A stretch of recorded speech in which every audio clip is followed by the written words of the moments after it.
Second time చేశాను అబ్బా pizza అంటే చాలా బాగా వచ్చింది. అంటే ఫస్ట్ టైం చేస్తే అసలు అంత బాగా ఏమి రాలేదు. సో, సెకండ్ టైం చేస్తే చాలా అంటే చాలా బాగొచ్చింది. ఫస్ట్ టైం అయితే కొంచెం ఉప్పు ఎక్కువైంది. ఈసారి మొత్తం కరెక్ట్‌గా వేసుకొని చేశాను. ఈజీగా చేసేసాను అసలు. చాలా టేస్ట్‌గా ఉంది. సో, 2:30 కప్పులు మైదా వేసుకొని దాంట్లో కొంచెం ఉబ్బడానికి బేకింగ్ సోడా, ఇంకా కొంచెం సాల్ట్ ఏసుకొని కలుపుకొని దాంట్లో మధ్యలో కొంచెం వాటర్ ఏసుకొని కలుపుకొని గట్టిగా పడేంత వరకు.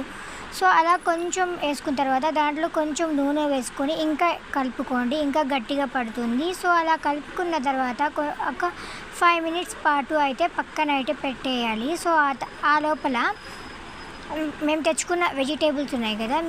మీకు ఇష్టం వచ్చినవి వెజిటేబుల్స్ అయితే ఏసుకోండి. అంటే green capsicum, yellow capsicum, red capsicum ఇలా ఉంటాయి కదా! సో, నా దగ్గర అవైలబుల్ గ్రీన్ ఉంది. సో, అదే ఏసుకుంటున్నా నేను.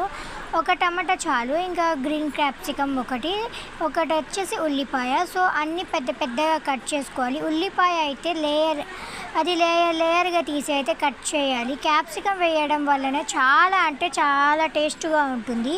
సో, 5 మినిట్స్ తర్వాత అది తీసేసి దాన్ని కొంచెం బేలుకొని ఇంకా తర్వాతనే ఒక సైజులో మార్చుకొని ఒక ప్లేట్ మీద వేయండి. ఇంకా స్పోక్స్‌తో దానికి కొన్ని అలా చేయండి. ఎందుకంటే అది కొంచెం పైకొచ్చి టేస్ట్ అదే కొంచెం తొందరగా వండిద్ది. సో, దాంట్లో సాస్ అయితే వేసుకోండి. కెచప్ కొంచెం ఎక్కువనే వేసుకోండి. చీజ్ కూడా ఒక 3 పీసెస్ దాకా వేసుకోండి. సో, ఇంకా టమోటాలు, ఆనియన్, ఇంకా క్యాప్సికమ్ అయితే కట్ చేసుకున్నవన్నీ దాంట్లో అయితే స్ప్రెడ్ చేసుకోండి. ఇంకా దాని మీద కొంచెం చీజ్ కూడా వేసేయండి.